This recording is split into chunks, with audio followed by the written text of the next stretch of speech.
The Galactic Council had exactly one rule that everyone agreed on. One. In a legislative body that couldn't decide whether Tuesdays should come before or after Wednesdays in standard galactic time, this was nothing short of miraculous. The rule was simple, carved in cosmic stone and echoed in the silent, hallowed halls of every civilized world. Do not, under any circumstances, attempt to terraform the 165 planets on the Registry of Cosmically Hostile Worlds. These weren't just difficult planets. These were worlds that had actively murdered previous terraforming attempts. Worlds that had bankrupted entire civilizations. Worlds that, if you looked at them wrong, would invent new and fascinating ways to be uninhabitable. The Registry existed in a vault beneath the council chambers on Station Concordia, locked behind 18 separate security measures, including one that required you to answer the question, "Are you absolutely sure?" 362 times in a row without getting frustrated. Next to the Registry was a memorial wall, a somber, kilometer-high slab of obsidian listing the 14,000 species that had gone extinct trying to tame just one of these nightmare spheres. Vera Kozlovsky had never seen the vault. She'd never seen the memorial. She'd never even heard of the Registry of Cosmically Hostile Worlds. What she had seen was a fascinating spreadsheet. It was labeled unclaimed planetary bodies with detailed atmospheric composition data, and someone had accidentally uploaded it to the public galactic real estate database exactly 3 days after Earth officially joined the Galactic Council. "Hey, Dimitri," Vera shouted, her voice echoing in the cavernous cargo bay of the colony ship Optimistic Certainty, which was currently parked in orbit around absolutely nothing in particular. "I found us a gold mine." Dmitry Volkanov looked up from the plasma torch he was using to repair a coffee maker. This was the same coffee maker he'd already repaired 19 times this month, and the same one Captain Sun had explicitly told him to throw into the nearest star. Dmitry had refused on principle, the principle being that nothing should ever be allowed to win against him, not even small appliances. "Define gold mine," Dmitry said, not looking away from the delicate fusion of metal and spite. "Because last time you said gold mine, we ended up mining actual gold, and then the galactic economy crashed because apparently nobody uses gold for currency anymore, and we just devalued Earth's entire reserve by accident." "This is different," Vera insisted, her fingers dancing across the holographic display, pulling up shimmering data streams. "Look, 165 planets. All unclaimed. All with incredibly detailed geological surveys.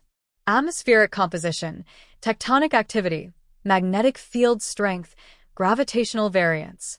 Someone spent serious money cataloging these places. Someone did all the hard work for us." Dr. Ayuki Tanaka emerged from the hydroponics bay, covered in something that might have been soil but was more likely the result of her latest experiment in aggressive fungal growth. "Did you say 165 planets?" she asked, wiping a gloved hand on her already stained trousers. "That's unusual. The Council rarely surveys anything in bulk unless there's a specific reason." "Maybe they were planning a big colonization push and then forgot about it," Vera suggested with a wave of her hand. "I mean, have you seen their bureaucracy? Last week, I asked for permission to land on a moon, and they sent me a form that needed to be filled out by my great-great-grandchildren." Captain Henrikel's son walked into the bay, ducking under a pipe that hadn't been low enough to require ducking until the third time Dmitry had repaired the environmental systems.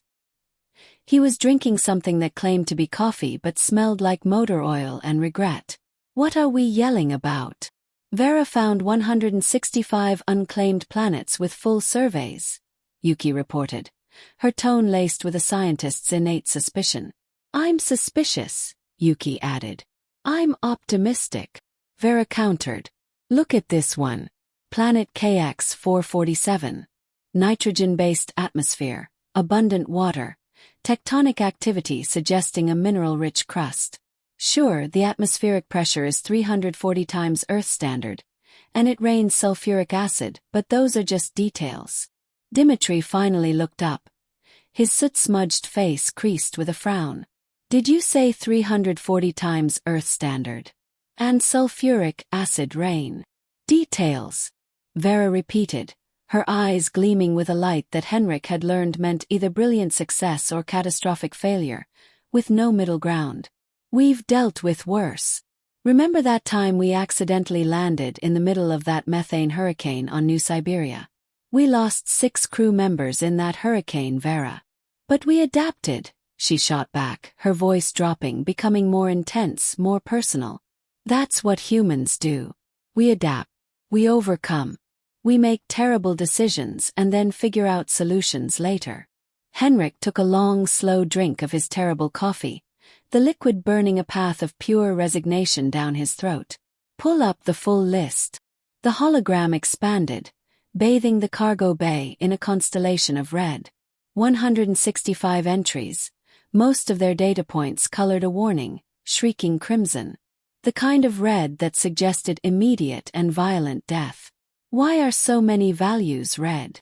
Yuki asked, stepping closer, her scientific curiosity momentarily overpowering her dread. "Probably just indicating high activity levels," Vera said dismissively. "You know how these galactic databases are. Everything's color-coded differently depending on who programmed it."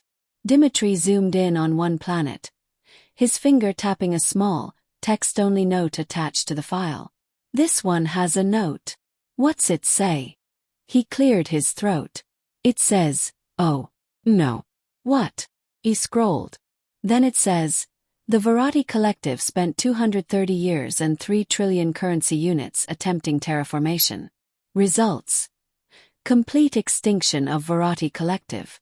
Remaining debt purchased by Galactic Insurance Consortium as tax write-off." A moment of heavy, profound silence filled the bay, broken only by the hum of the ship's systems. "So," Vera said, her voice small but hopeful, "it's available." "Vera, what?" Yuki exploded. "The Vornathi are gone. Extinct. Which means nobody owns it." Vera countered, her optimism roaring back to life. "That's basic real estate law. You can't claim property rights if you're extinct." Yuki was already scrolling through more entries, her face pale. "This one says a species called the Mthoric Dominion tried to terraform it by redirecting 7 asteroids to adjust the orbital path. The asteroids hit each other, created a new moon, and the resulting debris field destroyed their homeworld." "Finders keepers," Vera chirped. Henrik, meanwhile, was no longer looking at the planetary data. He was reading the header information on the database itself. His terrible coffee suddenly tasted like ash and impending doom. "Vera," he said, his voice low and steady, "this isn't a real estate listing." "Sure it is. Look at all the—" "This," Henrik interrupted, pointing a firm finger at the screen, "is the Registry of Cosmically Hostile Worlds. It's the Galactic Council's official list of planets that are banned from terraforming." The word hung in the air. "Ban. Banned," Vera repeated, as if tasting a foreign word. "Banned like legally banned. Banned like signed by 40,000 species in a treaty after the great extinction wave of stupid terraforming decisions. Banned," Henrik confirmed, his shoulders slumping. Vera stared at the hologram, then at Henrik, then back at the hologram, the gears in her mind turning visibly. "But nobody told us about any ban. We've only been in the council for 3 weeks. Vera, they probably have an orientation packet we haven't received yet. Then it's not our fault we didn't know." Her optimism was evolving now, hardening into something more dangerous, more revolutionary. "In fact, if you think about it, this is the council's failure to communicate. We're not breaking any rules we were informed about." Dimitri set down his plasma torch with a definitive clank. "I'm listening." "No," Yuki said, her voice firm. "No, no, no. We are not terraforming death planets because of a bureaucratic technicality." "Why not?" Vera challenged, turning to face her fully. "Look at the data. Yes, they're hostile, but they're hostile in very specific ways. Ways we can document, measure, and therefore counteract. The Vornathi failed because they probably tried some fancy energy field nonsense. The Mthorics failed because they tried to literally move planets. But we're humans. We don't do fancy. We do stupid solutions that somehow work." She has a point, Dimitri rumbled. Remember when everyone said we couldn't survive on New Siberia because the methane storms would kill us, and then we just built underground? Or when the Galactic Medical Council said Earth diseases would wipe out half the station, and instead our bacteria just made everyone's immune systems better? Henrik added, not that I'm supporting this plan, then immediately looked guilty. You're totally supporting this plan, Vera said, a triumphant smile spreading across her face. Captain Henrikelson, how many times have I heard you say, how hard can it be? Right before we did something brilliant. Henrik opened his mouth, closed it, and took another long, fortifying drink of the motor oil coffee. He looked at the hologram of 165 crimson death sentences. He looked at the memorial wall of 14,000 extinct species that existed only in his mind's eye. Then he looked at his crew, at Vera's unshakable faith, at Dimitri's eager defiance, at Yuki's horrified reason. He let out a breath he felt he'd been holding for years. What planet did you want to start with? The debate was over. The decision, made in the space between a captain's sigh and a shared, unspoken look, was irrevocable. Dr. Ayuki Tanaka felt the weight of it settle in the pit of her stomach, a cold, hard stone of dread. We're going to die, she stated, her voice hollow in the vastness of the cargo bay. It wasn't a question. Probably, Vera agreed with unnerving cheerfulness, her fingers already flying across the holographic display, pulling up KX-447 in all its terrifying crimson-glowing detail. But we're going to die learning something. That is not the inspirational statement you think it is, Yuki shot back, her scientific mind reeling at the sheer, catastrophic audacity of it all. Here's what I'm thinking, Vera continued, bulldozing over Yuki's perfectly reasonable objections. KX-447 is hostile because of atmospheric pressure and acid rain. But the core elements are good. Nitrogen atmosphere means we can work with it. Abundant water means we're not starting from scratch. We just need to reduce the pressure and neutralize the acid. Asterisk, just asterisk. Yuki's voice climbed an octave, fraying at the edges. Asterisk, just asterisk, reduce atmospheric pressure. Do you have any conception of the scale? The sheer mass of that atmosphere. That's not a weekend project, that's geological epoch shifting. It's insanity. Dimitri, however, was already pulling up equipment manifests. His eyes alight with the fire of a new, beautiful problem. We have 62 atmospheric processors in storage. If I modify the containment fields to work in tandem, increase their throughput by, say, 400% and maybe rig a few strategic explosive venting sequences. Why is your solution always explosives? Yuki demanded, throwing her hands up in despair. Because explosives are a universal constant, Dimitri replied, not looking up from his schematics. They are a definitive, unambiguous argument against the status quo. Name one problem that couldn't be solved with properly applied explosives. Interpersonal relationships. That's because we haven't tried yet. The yield is always too low. Captain Henrik held up a hand, the weariness in his eyes warring with a spark that hadn't been there moments before. Before we commit to this, and I want the record to show I am using the word commit in the same way one might commit to a long-term stay in a psychiatric facility, let me do one responsible thing. Let me contact the Galactic Council. Let's ask about the legal situation. Maybe, by some miracle, we can get official permission. Or, Vera suggested, her tone implying this was the obviously superior option, we could ask for forgiveness later. After we've successfully terraformed a supposedly impossible planet and made the entire Galactic Council look like a bunch of cautious, unimaginative bureaucrats. That is the worst possible approach, Henrik stated flatly. Or the best possible approach. It's a matter of perspective. Those are opposites, Vera. 26 hours later, after Henrik had sent a series of meticulously worded, perfectly diplomatic inquiries to the Galactic Council and received precisely 0 responses. Not a rejection, not an acknowledgement, just the silent, empty void of bureaucratic oblivion. The optimistic certainty slid out of its parking orbit and pointed its nose toward the forbidden. The jump was short, The transition through the shimmering unreality of hyperspace, a brief, disorienting lurch. Then they were there. Hanging in the void before them was KX-447. It was not a planet. It was a statement of pure, undiluted malice. It looked like a normal terrestrial world that had been personally insulted by the concept of life, and had dedicated its entire existence to perfecting its revenge. Swirls of corrosive mustard-yellow clouds churned in an atmosphere so thick it seemed solid, a pressurized cauldron waiting to crush and dissolve any who dared approach. Atmospheric readings are terrifying, Yuki reported from the science station, her voice tight. Pressure confirmed at 342 times Earth standard. Sulfuric acid concentration in precipitation is 94%. Surface temperature varies from 340 to 380 degrees Celsius. And there are these weird magnetic field fluctuations. They shouldn't be possible unless the planetary core is doing something really weird. See, Vera said, a grin splitting her face. Totally manageable. What part of that is manageable? Yuki shrieked, her composure finally cracking. Dimitri was already in the cargo bay. His sanctuary controlled chaos, attaching shaped plasma charges to delivery drones with the tender care of a sculptor. I'm thinking we start with a series of high-altitude, low-yield detonations in the upper atmosphere. Create temporary low-pressure zones. Let the planet vent some of that excess rage into space. That's insane.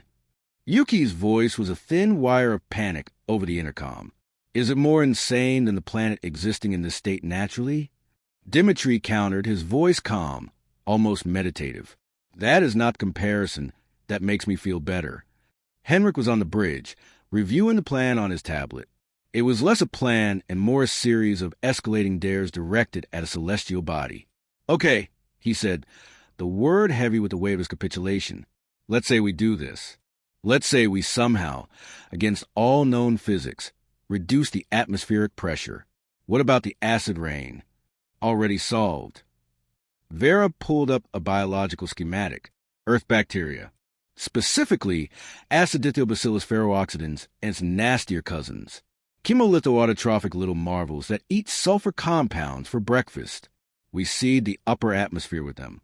They eat the sulfuric acid, converting it to sulfates. Problem solved. Those bacteria are adapted for Earth conditions, Yuki argued, her face pale on the monitor. They'll be flash-fried and dissolved in seconds down there. Then we adapt them. Vera shot back. Yuki, you're a genius with gene sequencing. How long would it take you to modify their DNA to survive those conditions? To not just survive, but thrive? Yuki looked like she was in physical pain. Weeks, months, maybe.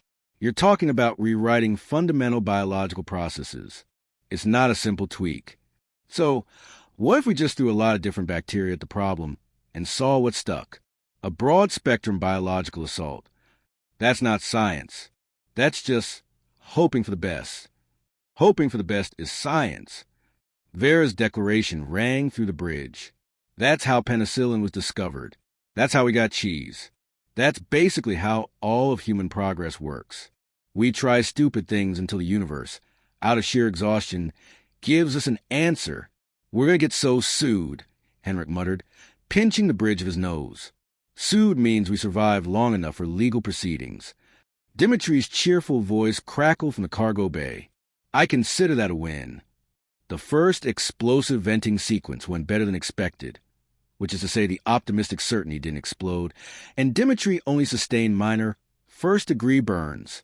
A series of brilliant, silent flashes erupted in the upper atmosphere of KX-447. Carefully calculated detonations designed to punch temporary holes in the dense shell of gas. For a moment, it seemed to work. Sensors showed localized pressure drops. Then the planet responded. It didn't just equalize. It raged. 3 new storm systems erupted from the manipulation, each one a swirling vortex of superheated acid and hyperdense gas large enough to swallow Earth whole. The ship's sensors screamed with alarms as the tempest boiled into existence. Why is it making storms? Yuki yelled over klaxons. Pressure differential. Henrik shouted back, gripping his command console. We just created localized low-pressure zones.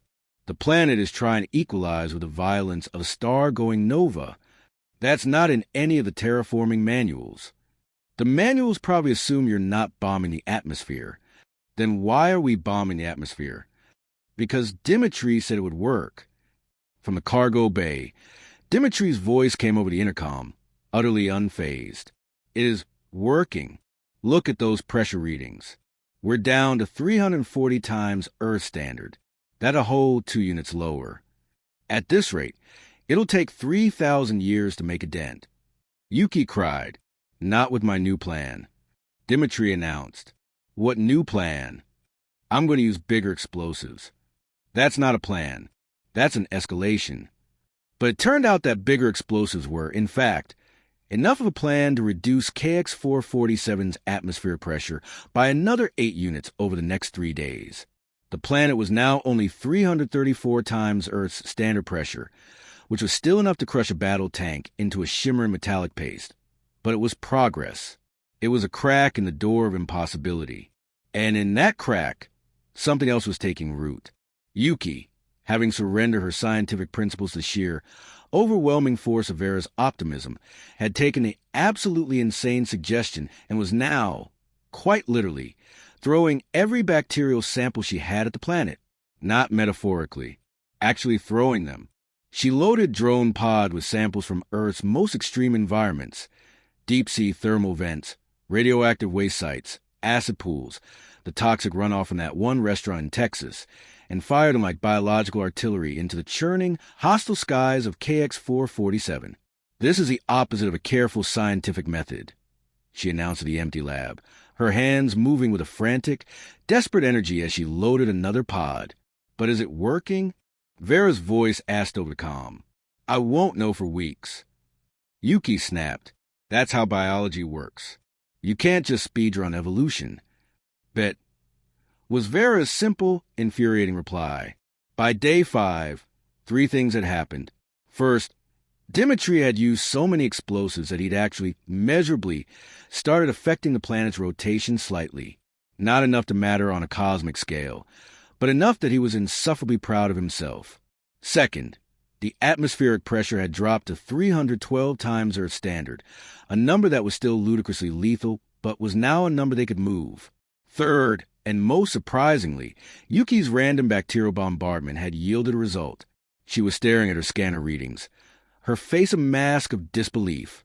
"I don't understand," she whispered. "What? What is it?" Vera's voice was eager. "The bacteria, they're not just surviving." Yuki's voice was hushed with awe.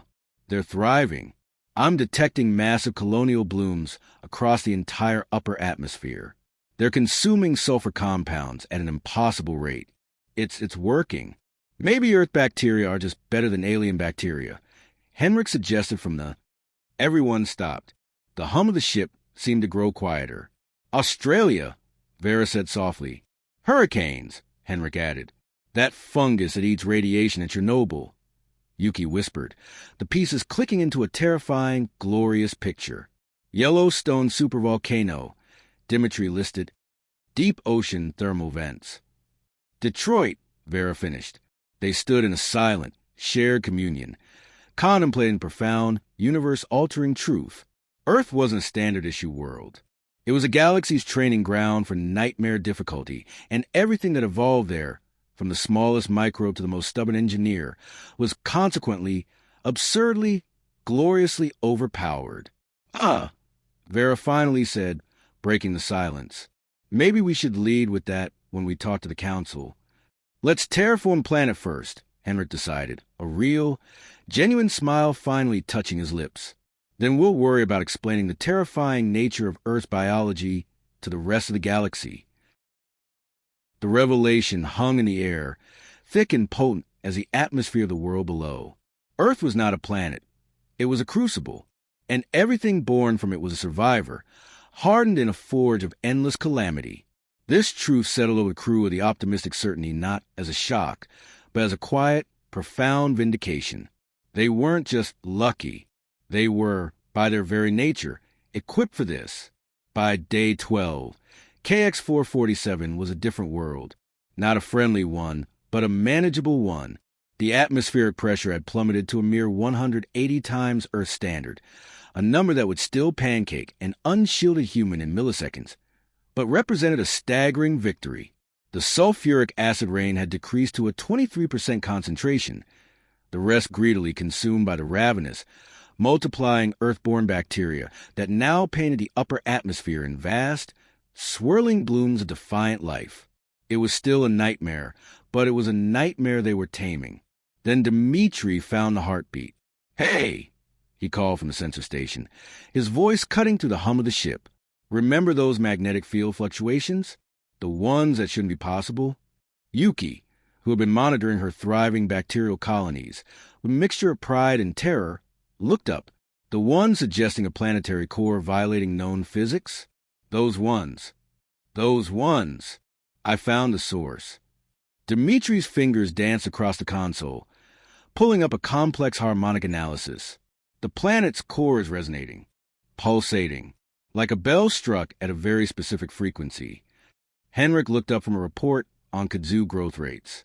Why would a planetary core resonate? "No idea," Dmitri admitted, his eyes alight with the fire of a new, beautiful problem. "But I was thinking, what if we could use that? Use a resonating planetary core for what exactly?" Yuki asked, her tone wary. "Atmospheric stabilization." Dmitri exclaimed, pulling up a new set of simulations. "If I can match the resonance frequency, I might be able to create standing waves in the atmosphere. It would help maintain pressure equilibrium during our venting processes, stop these storm systems from forming every time we sneeze at it." Yuki slowly put her head in her hands. "How?" she asked, her voice muffled by her palms. "Would you possibly match a planetary core's resonance frequency?" "Sound waves." "The planet's core is 3,000 kilometers down, Dmitri. Sound doesn't travel through solid planetary mantle. Not like that." "Not regular sound," he conceded, as if this was a minor technicality.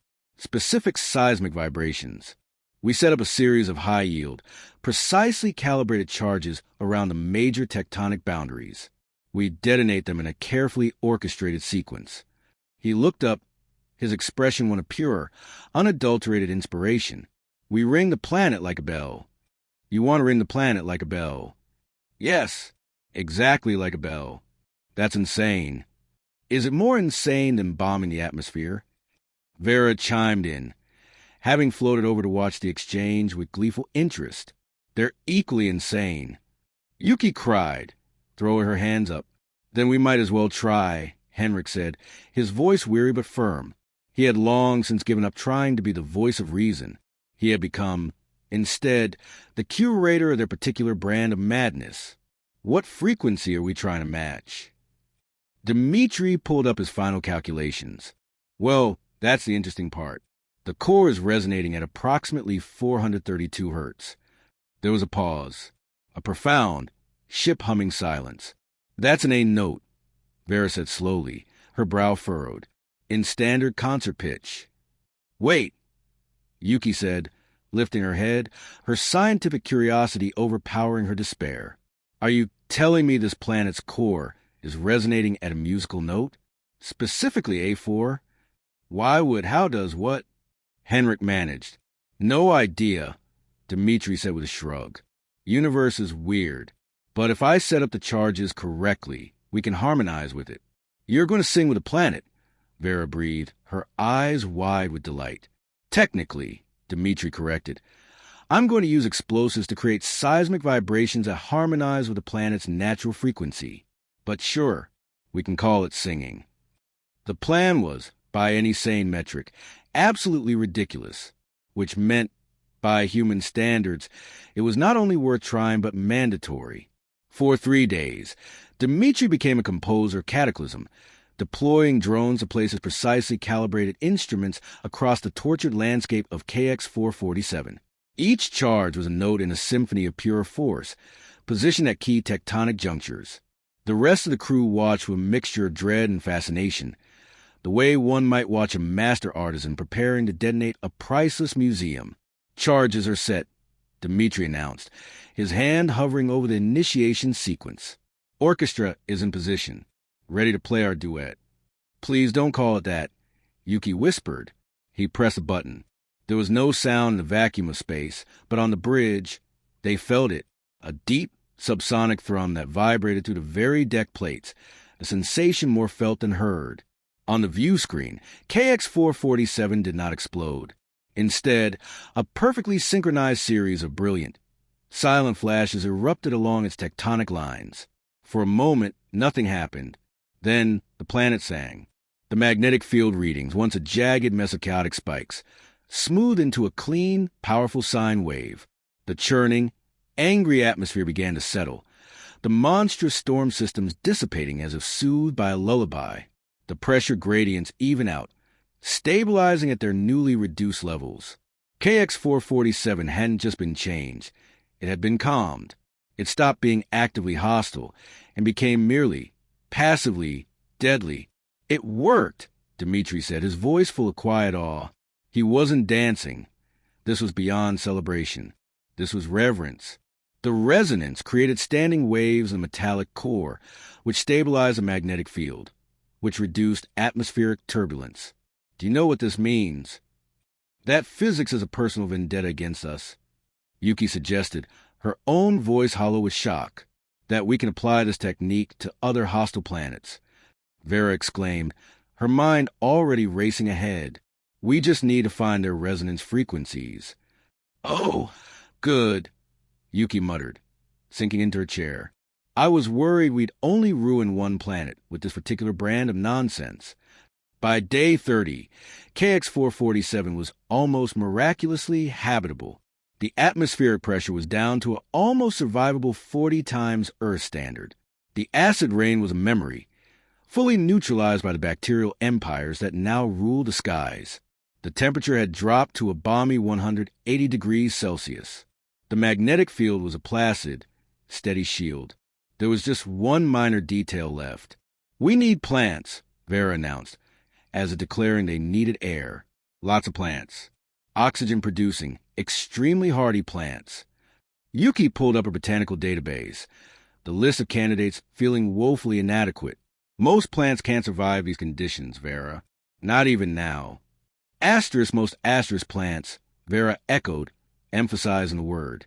What about the ones from Earth's extreme environments? You want to seed an alien planet with Earth plants? Yuki asked, the familiar dread returning. Do you have a better idea? With a sigh of profound resignation, Yuki pulled up another list. Okay, hypothetically, we have samples of extremophile algae, thermal vent tube worms, though their symbiotic bacteria would be the real workhorses, and certain species of moss that survive in Antarctica. And she paused, her face paling. Oh, no. What's wrong? Someone loaded kudzu samples onto the ship. What's wrong with kudzu? Kudzu is an invasive species, Vera. It's a botanical plague. It destroys ecosystems, grows a foot a day, covers entire forests, smothering everything in its path. Vera's eyes lit up with a terrifying, familiar gleam. It grows a foot a day? No.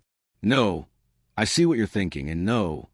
Yuki, Vera said, her voice dropping to a conspiratorial whisper. We're terraforming a planet that, until recently, was covered in acid and death.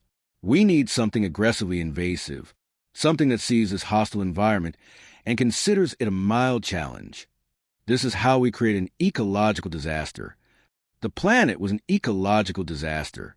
We're fighting fire with fire, or kudzu with former acid. The metaphor doesn't matter. We're using the kudzu against every scientific instinct she possessed, against the screaming ghosts of every ecology professor she'd ever had. Yuki loaded the kudzu samples into the drone pods, along with the algae, the moss, and, in a final act of delirious defiance, several samples of bamboo, which grew almost as aggressively as kudzu but with better structural integrity. They fired the biological payload at the waiting world. 3 weeks later, the planet was green. Not just green. It was aggressively, vibrantly, unapologetically green.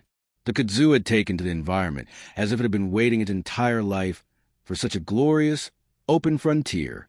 It carpeted continents, scaled newly formed mountains and created vast leafy canopies. The bamboo forests rose in dense, formidable stands. The algae turned the water a rich, oxygenating emerald. KX-447 had gone from a hostile death world to an angry, thriving, overwhelming jungle planet in less than a month. The oxygen content is rising, Yuki reported, her voice hollow with disbelief. It's at 8% and climbing. The temperature is dropping as the plant life creates shading. The acid levels are nearly zero. She looked up from her console, her eyes wide. This is working. Told you, Vera said, grinning like a maniac who had just been proven right against all odds and laws of nature. This shouldn't work, Yuki whispered. This violates everything I know about ecological development. Planets take millions of years to develop oxygen atmospheres. We did it in 6 weeks, Dmitri said cheerfully. Earth biology is overpowered. I'm writing a paper. I'm calling it Why Earth Organisms Are Inappropriately Resilient and How Everything from Our Planet is Basically Cheating. Henrik was staring at the planet through the main viewport, at the swirling greens and blues where once there had been only angry yellow and red. A world they had bullied, cajoled, and sung into submission. A garden they had planted in hell. We should probably, he said, his voice thick with an emotion he couldn't name, tell the Galactic Council about this. Tell them what? Vera asked that we accidentally terraformed a prohibited planet because nobody sent us the memo.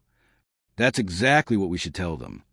Or, Vera countered, her gaze still fixed on her creation, we could terraform a few more prohibited planets first and then tell them. Really make sure this wasn't a fluke. Vera, Henrik said, turning to face her, 1 prohibited planet is a mistake. 2 is a pattern. 3 is us deliberately ignoring galactic law. So we stop at 2 and call it a quirky coincidence. That's not better. But the decision, as it so often did, was about to be taken violently and irrevocably out of their hands. Because while they were arguing, the Galactic Council had finally decided to send an observer, and he was currently materializing on their bridge in a swirl of amber and violet light, about to have the worst day of his very, very long life. The argument was cut short by a sudden shift in the air, a prickling of static that raised the hairs on their arms. In the center of the bridge, light began to coalesce, swirling like a nebula given sentience. It resolved into a shimmering, humanoid cloud of amber and violet radiance. The being communicated not with sound, but with a pulse of color that flooded their minds with a single, clear concept. I am here officially, and I already regret this. Oh, good, Vera said, breaking the stunned silence. Someone from the council. We have so many questions. The cloud, Trilix, as they would later learn, shifted to a deep, troubled blue. I am experiencing existential dread. First question, Vera barreled on, oblivious to the chromatic scream of despair. Why did anyone tell us about the planetary prohibition? We've been members for 3 weeks, and we only just found out that list was a do not terraform list instead of a please terraform list. Trilix's colors flickered erratically between blue and a murky gray. You did not know? How would we know? Vera spread her hands in a gesture of pure innocence. Nobody told us. Asterisk the Registry of Cosmically Hostile Worlds is the first thing we tell new member species. It is in the orientation packet. It is literally on page 1. Asterisk. We never got an orientation packet. How did you not? Trilix's light pulsed, a stutter of pure bureaucratic horror. Asterisk oh. No. Oh no. You joined during the Great Filing Era, didn't you? Asterisk. The what? Asterisk 3 weeks ago. The Council's administrative computers had a catastrophic malfunction. Every new member species file was corrupted. We are still recovering the data, which means asterisk Trilix turn a flat, hopeless gray. Asterisk, I have achieved perfect despair. You never received any documentation. Asterisk. We got a very nice welcome message, Henrik offered, trying to be helpful. It said, congratulations on joining the Galactic Council. Please enjoy the complimentary fruit basket. That's the greeting card. Trilix's light flared a bright, angry red. That's not the actual. He stopped, his colors dimming. Where's the fruit basket? We ate it. Dimitri said from the engineering station. It was good fruit. The fruit basket was the index. Trilix's form vibrated. His colors cycling so fast he was nearly white. Asterisk, each fruit corresponded to a different crucial document. You were supposed to scan them, not eat them. Asterisk. An awkward, profound silence filled the bridge. That seems, Vera finally said, like poor information design. Trilix turned a searing, furious crimson. You terraformed a prohibited planet because you ate the instruction manual. To be fair, Dimitri interjected, we didn't know the fruit was the instruction manual. How could you not? Trilix stopped himself, cycling through a series of calming, deep breath analogous colors. Asterisk, fine. Fine. Let me see what damage you've done. Show me KX447, asterisk. Vera pulled up the current planetary readings with a flourish. The hologram bloomed, displaying a world of vibrant green continents, swirling white clouds, and deep blue oceans. The atmospheric composition, temperature, and pressure were all displayed in a serene, habitable green. Trilix examined the data. His colors went completely, utterly still. In chromatic ascendant biology, this meant absolute, soul-shattering shock. This is impossible. He finally transmitted, his colors flickering weakly. We get that a lot, Vera said cheerfully. Asterisk, no. You do not understand. This is Asterisk Impossible Star. The Vornathi Collective spent 230 years on this planet. They had the most advanced terraforming technology in the galaxy. They went asterisk extinct try and make KX447 habitable. Yeah, we read that in the registry. Vera nodded, sad about the Vornathi. And you did this in 6 weeks? Well, 5 weeks and 4 days, technically. How? Dimitri pulled up his technical documentation, a chaotic scroll of explosive yield calculations, bacterial strain logs, and seismic frequency analyses. Explosives, mostly, he said. Some bacterial warfare. A bit of musical harmonization with the planetary core. Musical harmonization with the Trilix was cycling through colors so fast he was nearly ultraviolet. You sang with the planet. More like played it like a giant instrument, Dimitri clarified. But sure. Asterisk and the bacteria. Earth bacteria, asterisk. Turns out they're really good at surviving hostile environments, Vera said with a shrug. Earth bacteria should not exist. Trilix's light blazed. Asterisk, your planet's biosecurity protocols are so lax that you have organisms that can survive in acid, radiation, and vacuum. That is not normal. Asterisk. Is it not? Yuki asked, genuinely curious. What are normal bacteria like? Reasonable. Trilix posed. Asterisk, they die in reasonable conditions. They do not thrive in impossible environments. They do not. Asterisk, he stopped, his focus snapping back to the planetary display. Asterisk, wait. Is that asterisk plant life asterisk? Asterisk. Kudzu mainly, Vera said proudly. And some bamboo. And extremophile algae. You seeded a hostile planet with invasive species asterisk? Asterisk. Invasive on Earth, Vera corrected. Here, they're just really enthusiastic immigrants. Trilix was silent for a long, long moment. His colors faded to a pale, exhausted yellow, the shade of a creature that has seen the foundations of its reality crumble to dust. I need to report this to the Council. Are we in trouble? Henrik asked, his captain's instincts reasserting themselves. I do not know, Trilix admitted, his light dim. Asterisk, nothing like this has ever happened before. We have protocols for terraforming failures. We have protocols for accidents. We have protocols for deliberate violations. We do not have protocols for accidentally succeeding at something that should be impossible because you asterisk ate the instruction manual starred at asterisk. To be fair, Vera said, it was really good fruit. Trilix flickered through a rapid series of colors, the chromatic ascendant equivalent of taking several deep, calming breaths. Asterisk, I am going to need detailed documentation of everything you did. Every technique, every chemical composition, every bacterial strain. The Council will want to study this. Asterisk. Are they going to make a stop?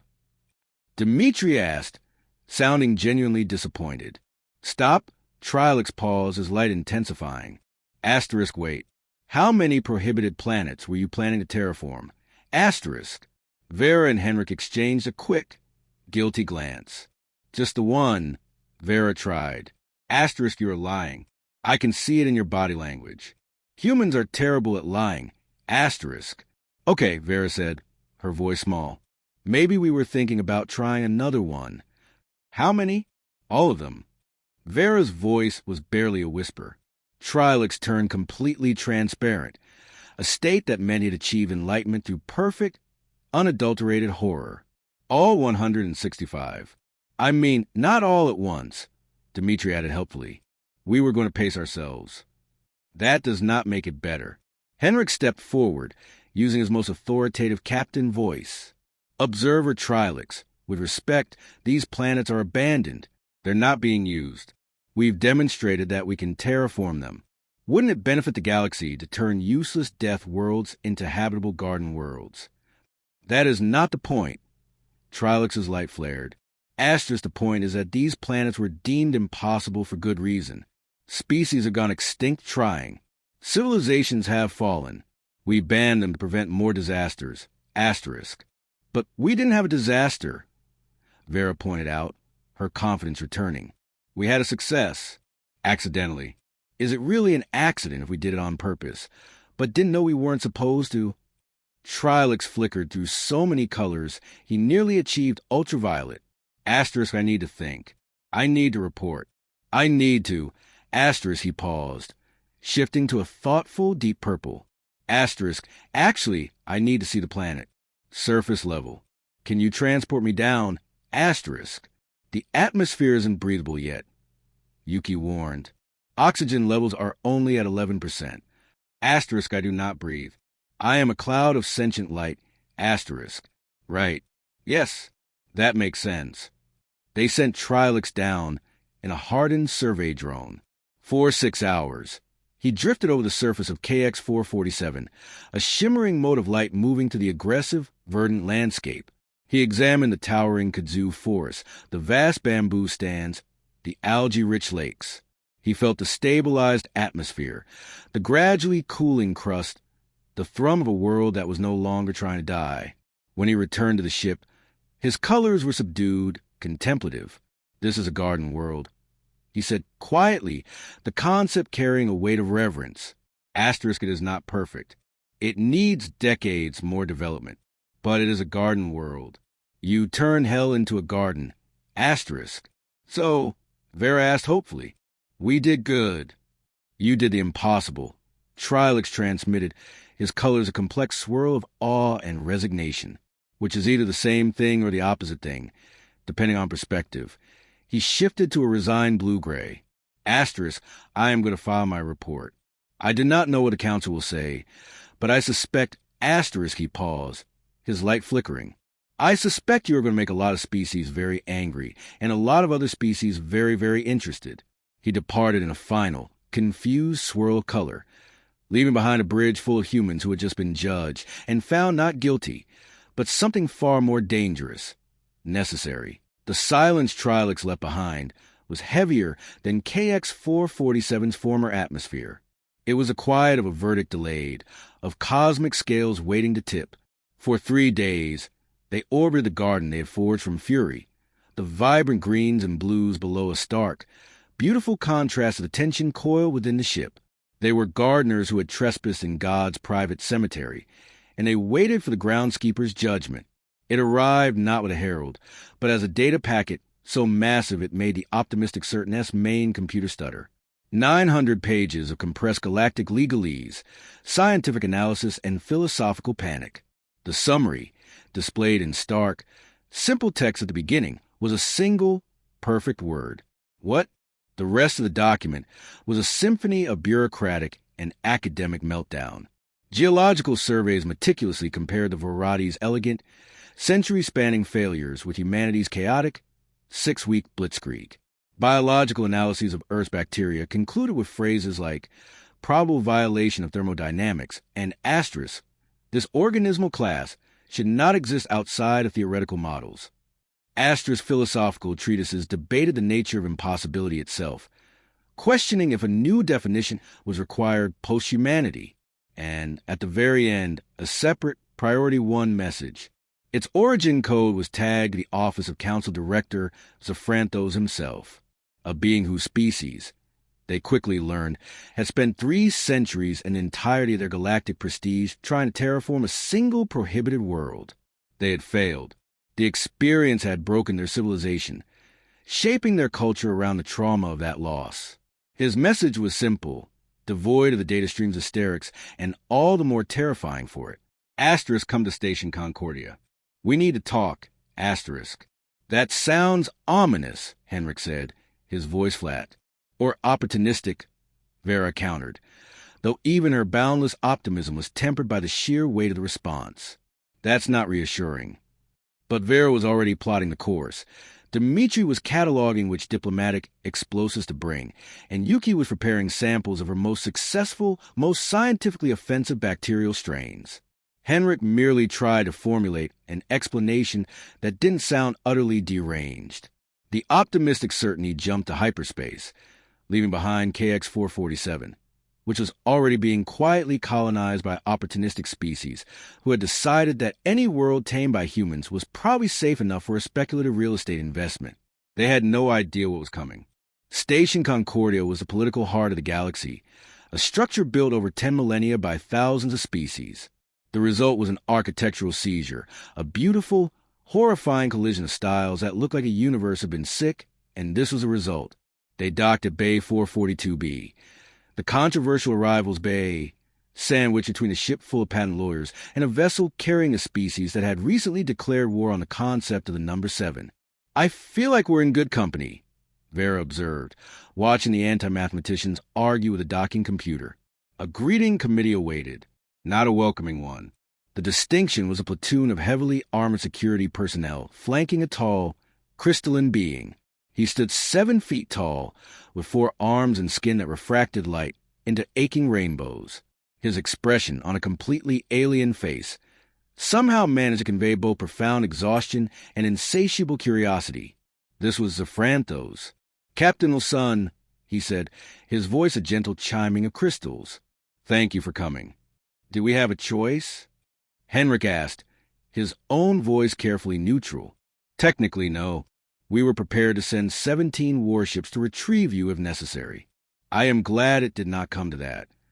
Zafranthos gestured with one of his lower arms, a fluid, elegant motion. Please, come with me. We have much to discuss. They were led to the station's labyrinthine corridors, a parade of the galaxy's strangest, all staring at the 4 beings who had broken reality's favorite rules. They passed floaters, multidimensional entities that caused temporal headaches if you walked through them, and a swarm of insectoid diplomats clicking in furious debate. You're not angry?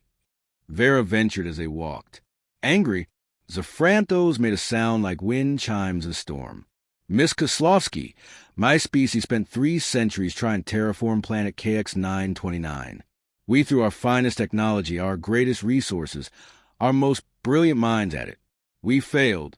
The attempt bankrupted us, reshaped our entire civilization. We went from leading an empire to becoming a cautionary tale. He stopped and turned his prismatic gaze upon her. Do not be sorry. Be curious. For you succeeded where we failed, and I desperately need to understand how. He led them into a massive analysis chamber. It was a temple to data, humming with holographic displays, all showing KX-447 from every conceivable angle.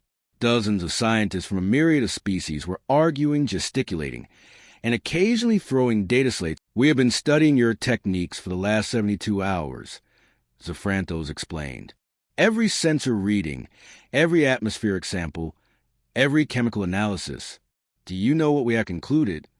That we're reckless idiots, Dmitri offered.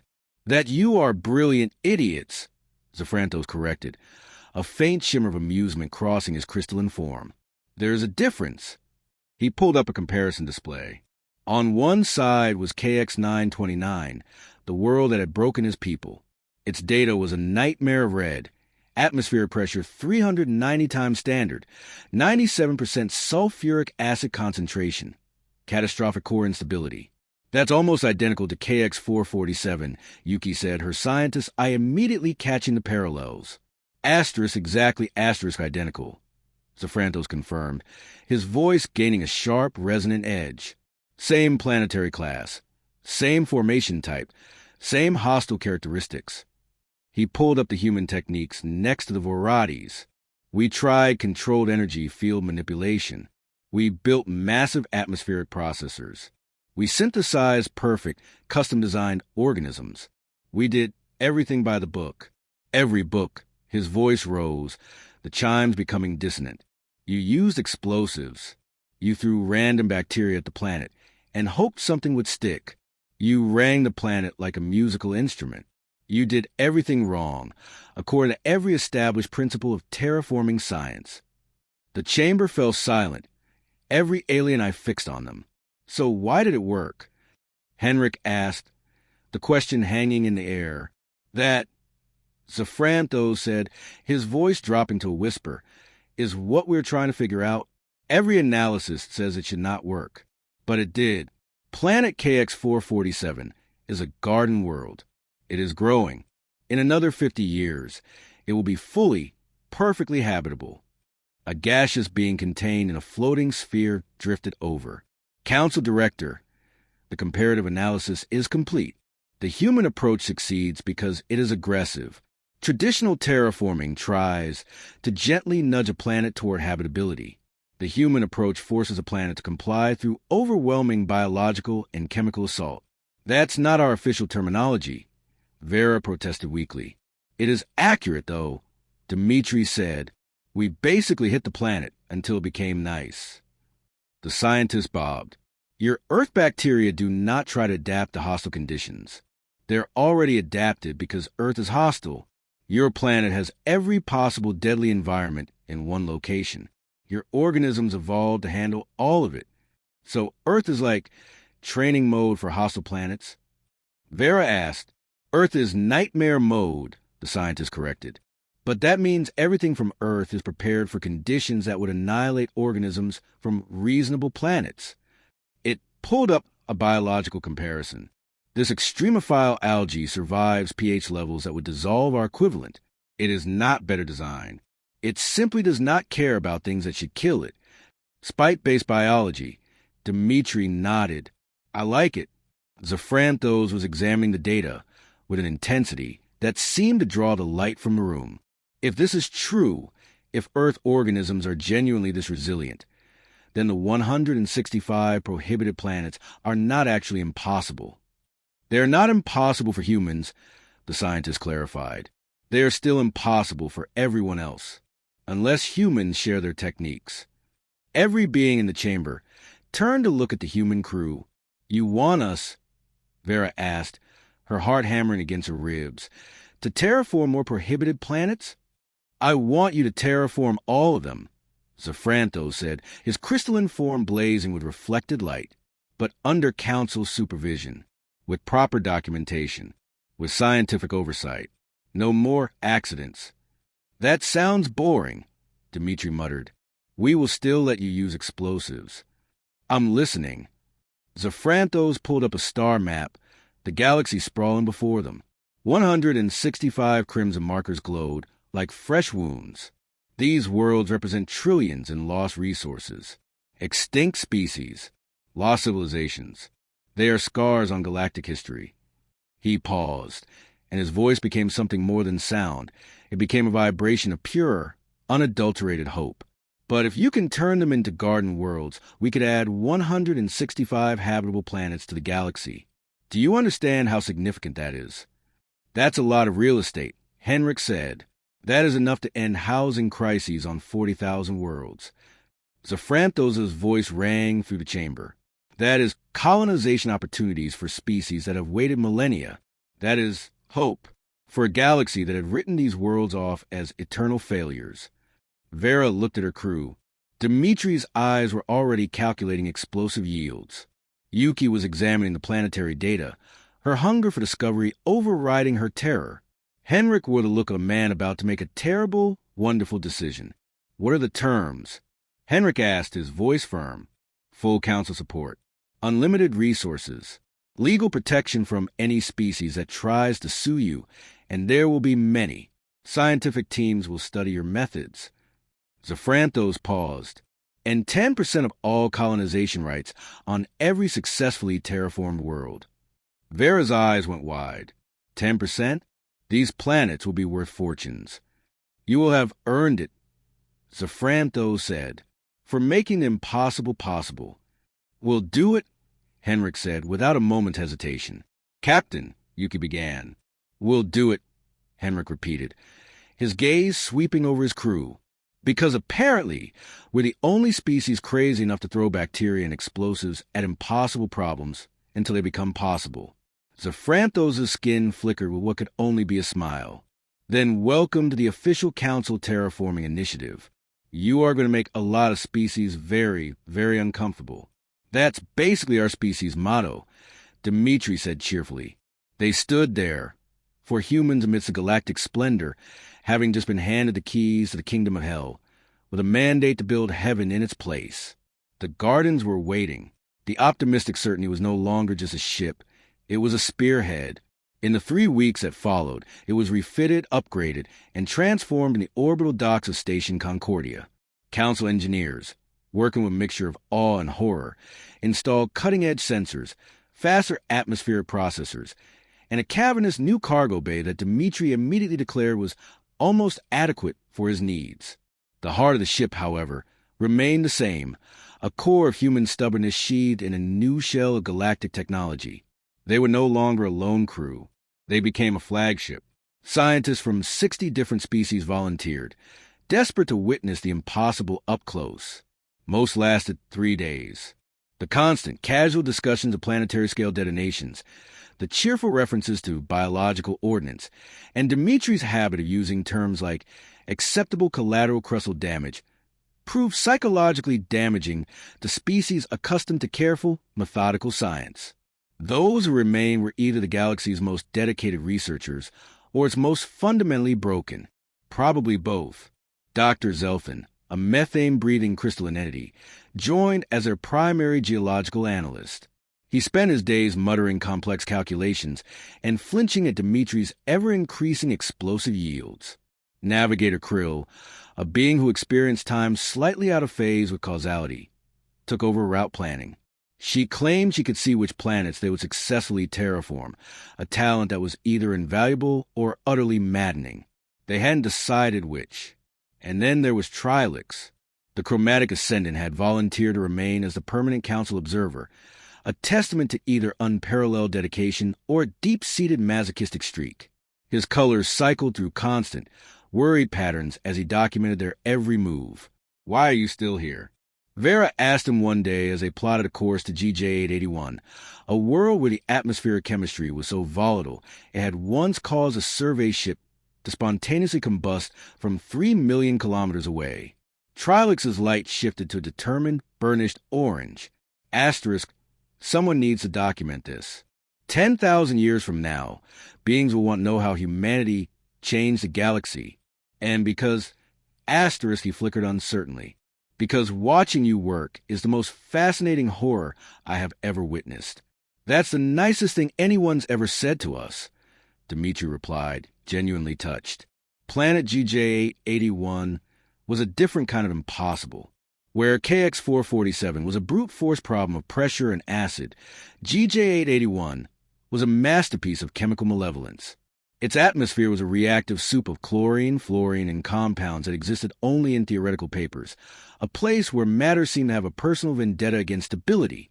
The Mthor Dominion tried to terraform this one, Dr. Zelton explained, his crystalline form tinkling with anxiety as they approached. They attempted to seed it with custom-designed organisms to break down the reactive compounds. What happened? Yuki asked, though she dreaded the answer. The organisms broke down instead, very quickly, very violently. The resulting explosion was visible from 3 star systems away. So we're not using artificial organisms, Vera declared.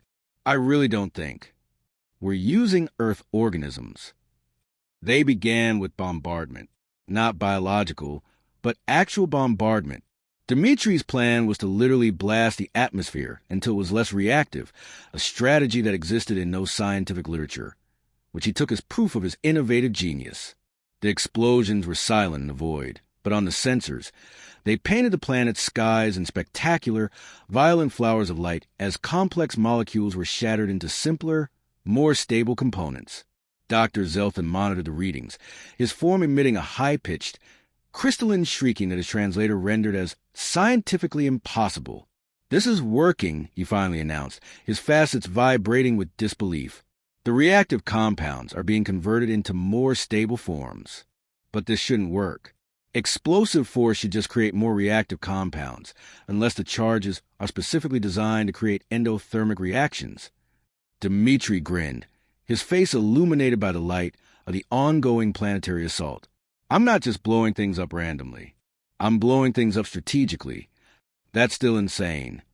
"Is it working?" "Yes." "Then it's not insane. It's innovative."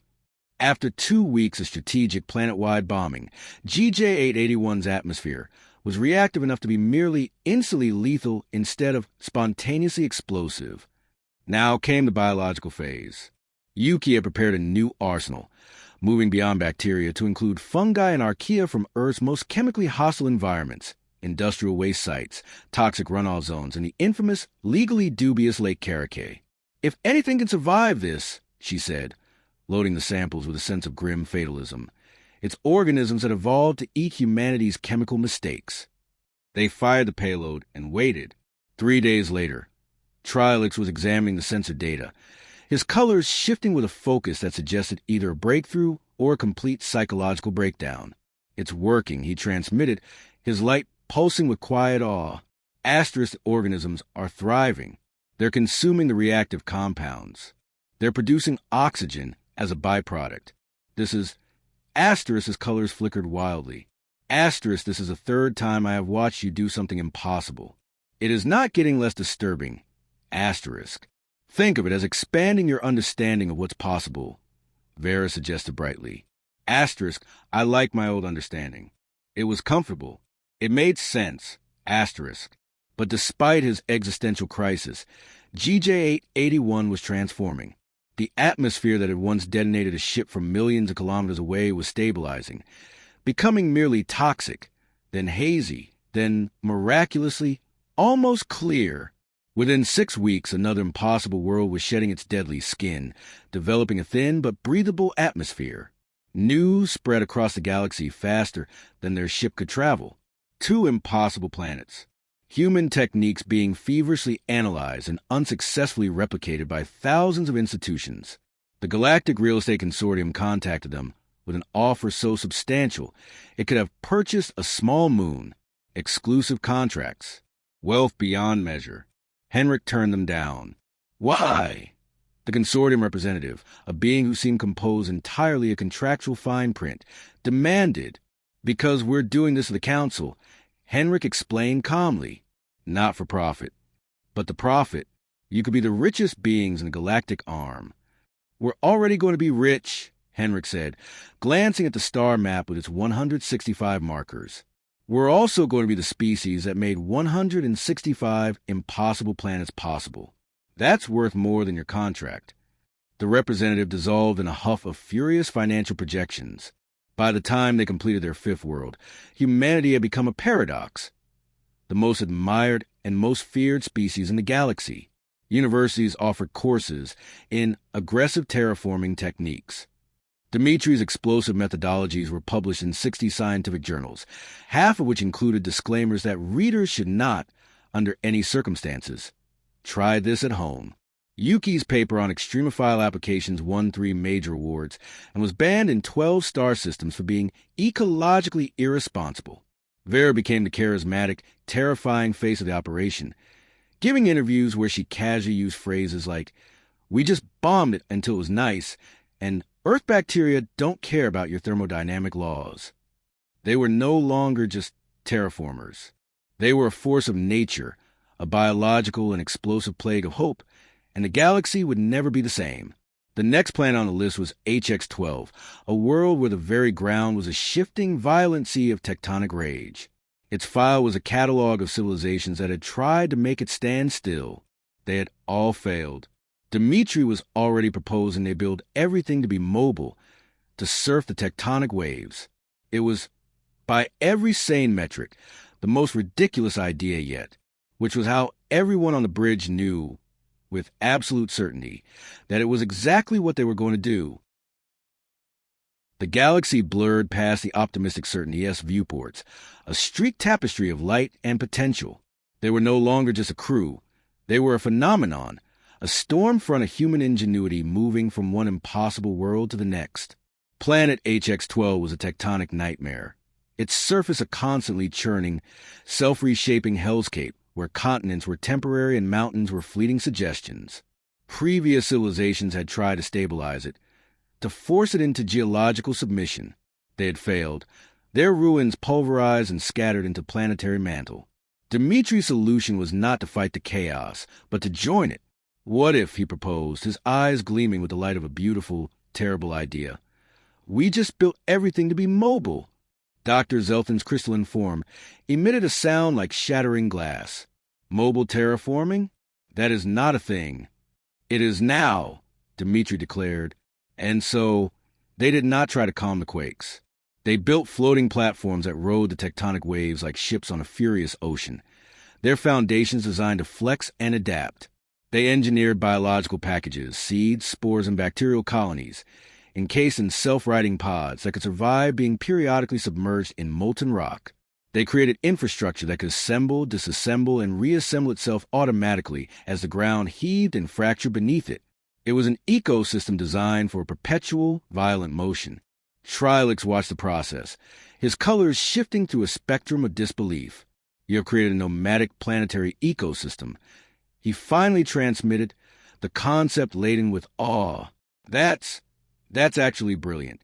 Sometimes, Vera would shrug. The best solution is the weird one. Planets 7 through 12 fell in a rapid, almost routine succession. Each presented a unique, soul-crushing challenge. Each was met with uniquely human, borderline insane solution. They refined their techniques, their confidence growing with every new garden world left spinning in their wake. But they never grew complacent. Complacency in their line of work was a prelude to extinction. Word reached them, as it always did, of dissent. A coalition of species, led by those who had lost fortunes in their own failed attempts, had formed to stop them. Not because it wasn't working, but because it was, and their pride and pocketbooks could not bear the sight. They're claiming unfair competition. Zafrantos explained during a tense FDL communication, his crystalline face etched with concern. They want the Council to forbid you from sharing your techniques outside of humanity. They have political influence. This might become complicated. It became complicated at Planet 13, HN 665.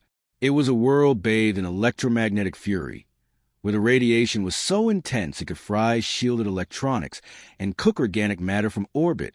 As the optimistic certainty approached, a fleet of sleek, aggressive vessels moved to block their path.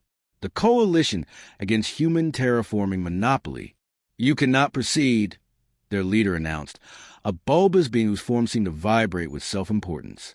This violates galactic fair trade laws. Your methods provide an unfair advantage. Henrik was about to engage in a diplomatic argument, to reason and negotiate, when Dmitri leaned over and whispered a single, short sentence into his ear. A slow, dangerous smile spread across the captain's face. You're absolutely right, Henrik said, opening a channel to the entire coalition fleet. We can't terraform HN 665. It's too difficult. We give up. A stunned silence echoed across the comms. You surrender? The coalition leader sputtered. Completely, Henrik confirmed, his voice dripping with false contrition. The planet is yours if you want it. Good luck. We'll just wait here and watch. The coalition, smelling a public relations victory and a chance to prove human fallibility, took the bait. They sent their own state-of-the-art terraforming teams to HN 665. They had the best technology, the most brilliant scientific minds, perfect radiation shielding, everything humanity supposedly lacked. They lasted 16 hours. The optimistic Certainty S bridge watched on long-range sensors as the Coalition's equipment melted into slag, and their teams evacuated in panic, their ships trailing atmosphere and suffering from acute radiation poisoning despite their perfect shields. What the hell is wrong with this planet? The Coalition leader screamed over an open, frantic channel. It's a prohibited planet, Henrik explained, his voice calm and steady.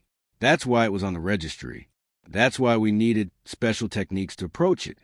You knew we'd fail. We tried to warn you. We said it was too difficult. That was sarcasm, wasn't it? Hard to tell over communication systems. The Coalition fleet retreated in a humiliated, disorganized shambles. Henrik turned and gave Dmitri a firm, solid high five. Sometimes, Dmitri said, wiping a tear of laughter from his eye, the best solution is letting idiots prove they're idiots. The incident shattered the Coalition's political influence. The Council issued a formal statement endorsing human techniques as legitimate, if unorthodox, and HN 665 was terraformed anyway, once the coast was clear. Dimitri's solution involved a network of magnetic field generators that redirected the worst radiation into space, while Yuki's extremophiles happily absorbed the rest. In 8 weeks, another impossible world was ready for colonists. By Planet 25, the tide had turned completely. The species that had once been skeptical were now supplicants. Requests flooded in not for prohibited worlds, but for their own planets, already habitable worlds that just needed optimization. We are being asked to terraform New Colonia, Vera reported, reading the request. It's a garden world. They just want better agricultural output. That seems beneath our skill set, Dmitri grumbled. We specialize in impossible death worlds. They're offering 15 million credits. I'll get the agricultural bacteria ready. They took the job. It was a vacation. Go in a gentle, welcoming world, and simply making it better felt like a rest cure. They introduced modified earth crops and beneficial soil bacteria. The results were, to the locals, miraculous. New Colonia's agricultural output increased by 340%. The locals were thrilled. The agricultural scientists were baffled. The local ecosystems were slightly terrified, but undeniably thriving. Between planets 28 and 30, their crew expanded again, not with scientists, but with pioneers, terraformers from other species, the rare few who could watch Dmitri suggest nuclear-scale landscaping and think, yes, reasonable, instead of fleeing in terror. Specialist Krevik, an insectoid engineer who had lost his homeworld to a failed terraforming attempt centuries ago, became Dimitri's grimly determined apprentice. Botanist Shiel, a plant-based life form fascinated by Earth's aggressive flora, joined Yuki's team, constantly requesting samples of increasingly dangerous species, until Yuki had to draw the line at poison ivy. Navigator Krill remained their secret weapon, her time-shifted perceptions always warning them of the interesting surprises each planet held. The surprises were always terrible, but being prepared for terrible was far better than being surprised by it. They were more than a crew now. They were an institution, a legend, a paradox of brute force and delicate biological mastery, leaving a trail of life in their wake. The galaxy was changing around them, its map being redrawn, its very definition of possible expanding at the speed of human stubbornness. And as they plotted their course to Planet 35, a world with randomly fluctuating gravity, they knew the greatest challenges still lay ahead. But they looked at them not as obstacles, but as the legend of the optimistic certainty was a living thing, growing with every garden world they left spinning in the void. By the time they reached Planet 35, VK228, they were no longer mere terraformers. They were architects of reality, and the galaxy watched their every move with a mixture of reverence and terror. VK228 was a gravitational absurdity, a world where the pull of the planet fluctuated randomly across its surface, from featherlight to bone-crushing in the space of a single footstep. The conventional approach, massive gravitational generators to enforce order, had failed spectacularly for 3 previous civilizations. Humanity's approach was different. They did not seek to impose order on the chaos. They sought to make the chaos itself habitable. We don't fight the gravity, Yuki explained to a horrified Dr. Zelthan, her fingers flying across a genetic sequence. We teach our biology to ignore it. She had engineered flora with hyperadaptive cell structures, organisms that could exist in multiple gravitational states simultaneously, their very cellular scaffolding flexing and reinforcing itself in real time. They seeded the planet with this impossible life and watched as forests of variable G bamboo sprang up, their trunks dense as iron in high G zones and slender as reeds in low G areas. You've created plants that exist in multiple gravitational states simultaneously, Dr. Zelton reported, his crystalline form humming with distress frequencies. That's not biology. That's physics.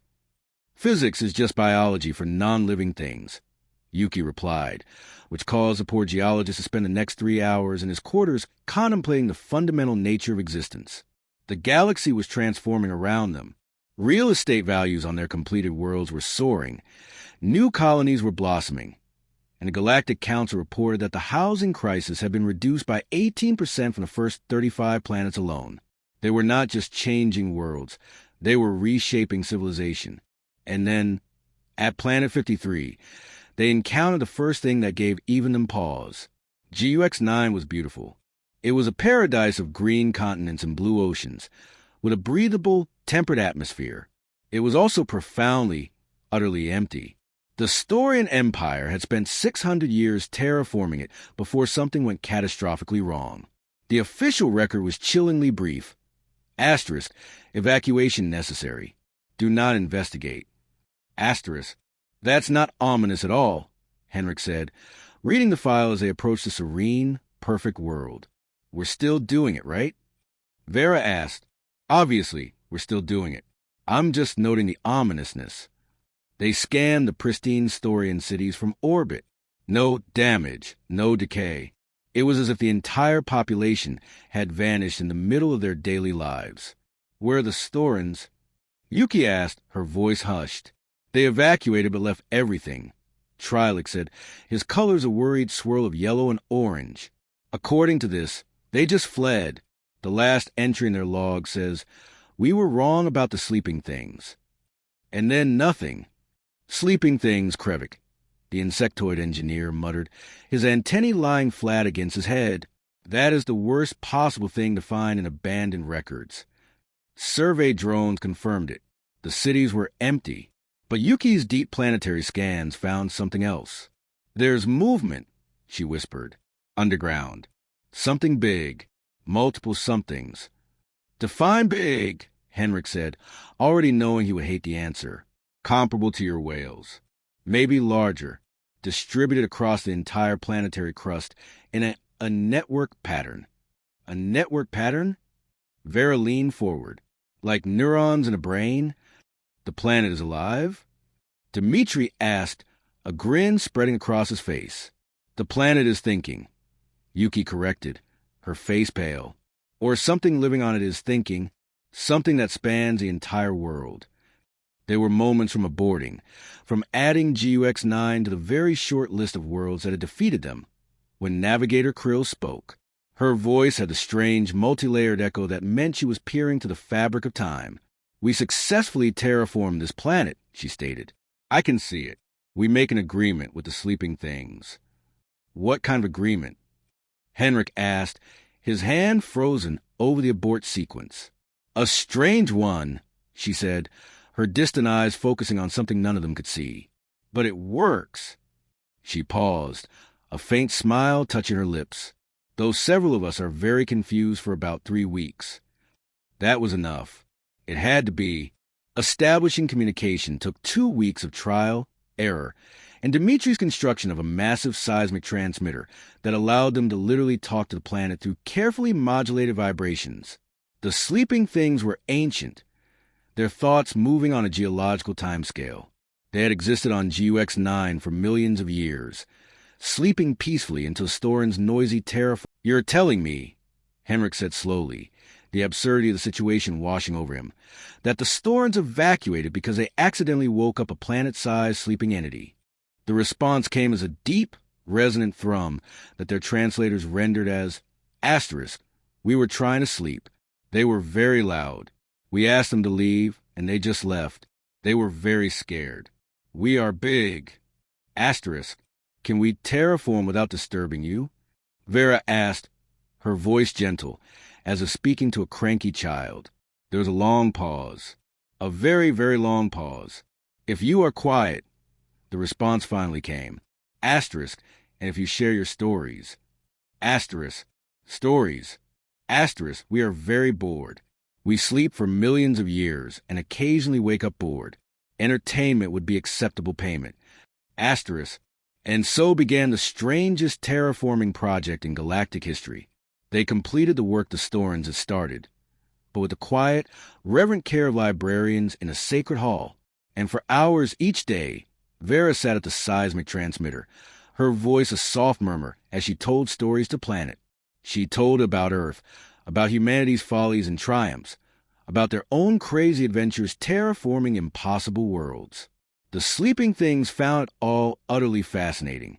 Your species is very small, they observed at one point. Asterisk, but very loud. Asterisk, that's our thing, Vera agreed. Asterisk, you make impossible things happen through determined stupidity. Asterisk, again, that's our thing. Asterisk, we approve.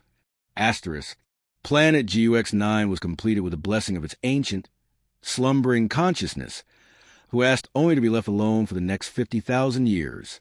Unless, of course, someone had really good stories. News of humanity negotiating with a planet-sized entity spread faster than light.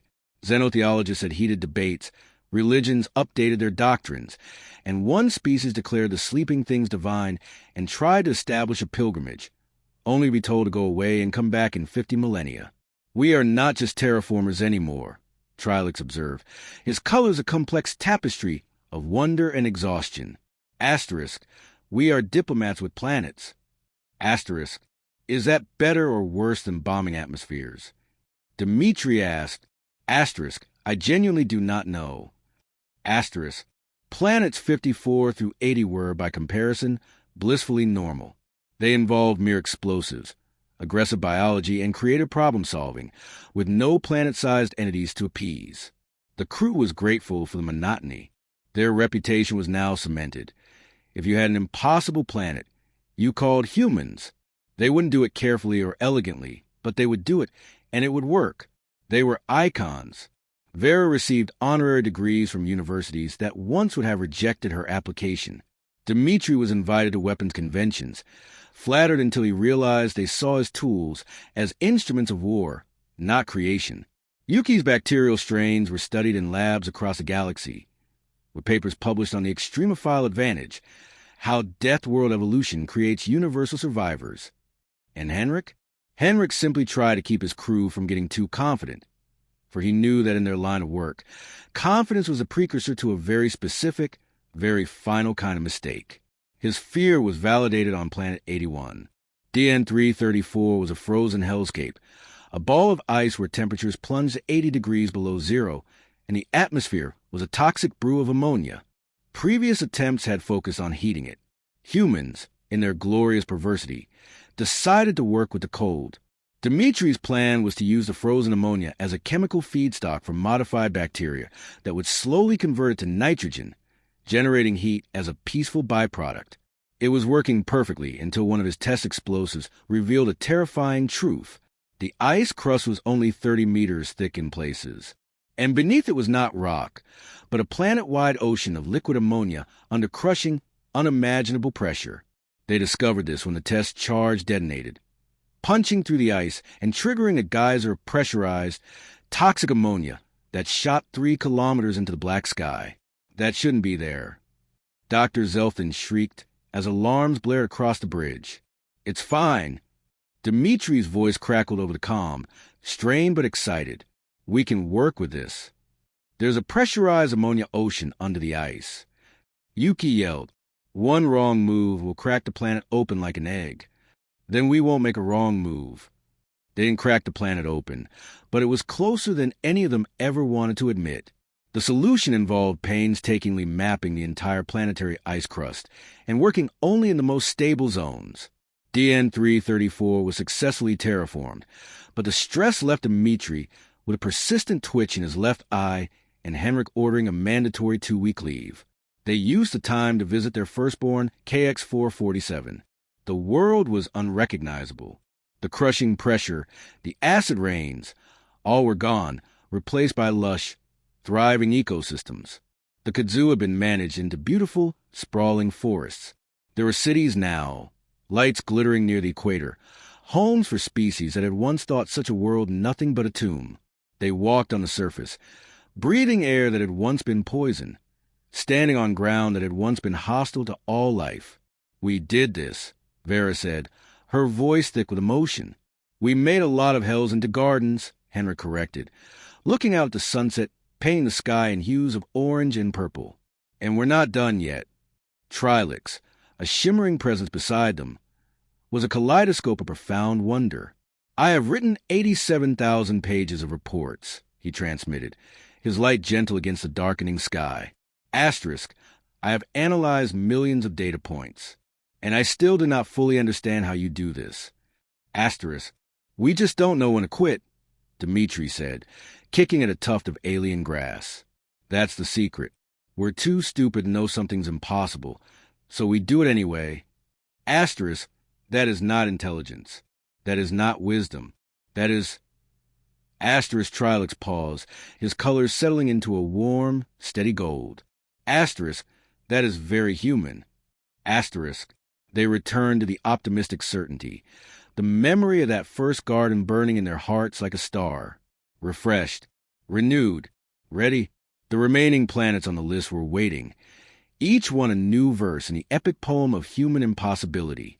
And as the ship's engines powered up for the jump to Planet 82, they all felt it, not dread, but a fierce, joyful anticipation. The final 15 planets on the Registry were legends even among the damned. They were the pinnacle of hostility, the worlds that made other prohibited planets seem hospitable, the ones that had broken empires that thought themselves unbreakable. The crew of the optimistic certainty approached them not with fear, but with the grim focus of master craftsmen facing their most demanding materials. Planet 151 existed in 9 dimensions simultaneously. Its very rocks were impossible sculptures, their full forms extending into realities the human mind could not comprehend. Dr. Zelthan had a complete breakdown trying to model the geology. The tectonic plates are folding through dimensional layers we cannot perceive. The very concept of up is a suggestion here. Dimitri's solution was as elegant as it was insane. If the planet can't decide how many dimensions it has, we'll decide for it. He designed a network of gravitational pulse generators that would carefully, gently, collapse 6 of the dimensions into the standard 3.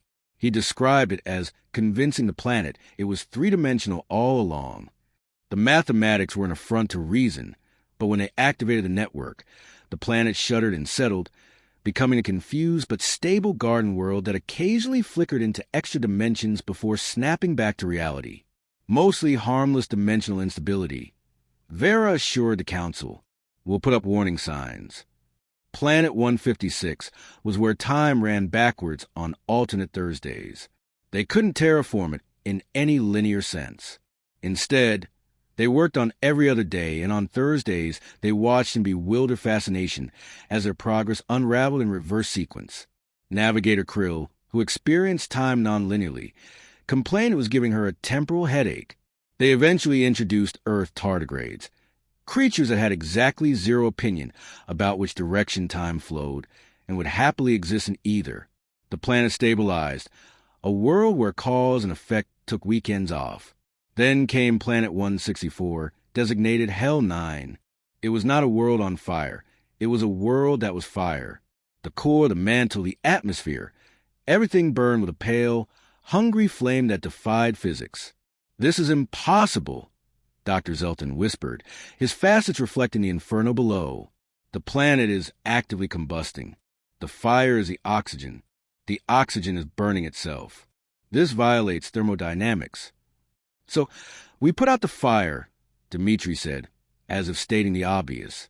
"Put out a planetary fire? Fires need fuel. We remove the fuel. The fire is the fuel.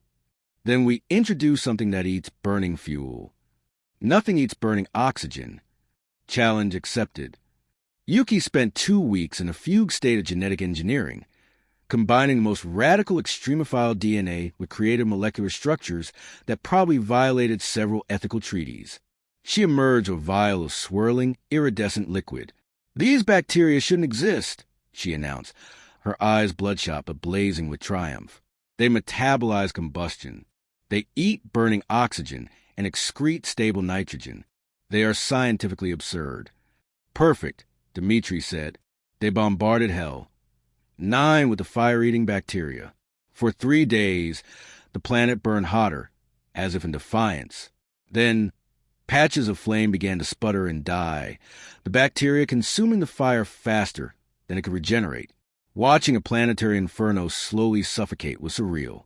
The flames shrank, guttered, and vanished, leaving behind a world that was merely extremely hot.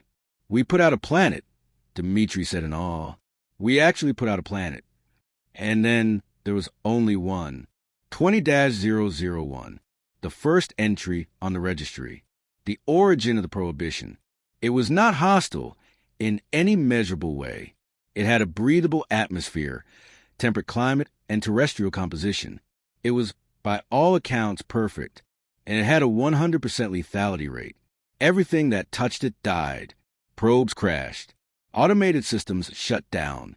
It didn't just kill life. It rejected the very concept of interference. They tried for 3 weeks.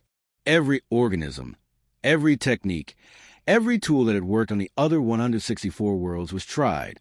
Nothing worked. XX-001 killed everything with silent, methodical certainty. "I think," Henrik finally said, his voice heavy with defeat they had never tasted, "we have to accept it. Some things are truly impossible." "No," Vera said, her voice raw but firm. "There's always a way. We just haven't found it yet." "Vera, we've tried everything." "Then we try something new." It was Navigator Krill who broke the deadlock. "I need to go down there," she said, her strange eye seeing a future path no one else could. "You can't." Yuki protested. "You'll die like everything else." "I don't think I will," Krill replied in that distant, echoing tone. "I can see myself on that planet, talking to something, making a deal." "Talking to what?" "The planet is empty." "Is it?"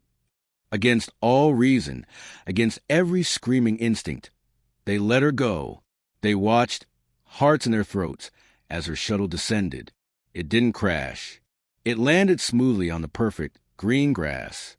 For 3 hours, Krill stood on the surface, having a silent conversation with the empty air. Then she reboarded and returned. "What happened?" Vera demanded the moment the airlock cycled. Krill's eyes were clearer than they had ever been.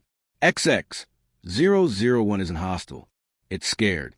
It's a young, conscious world that developed awareness before ecosystems. When the first terraformers came, they tried to change it without asking. It learned to defend itself.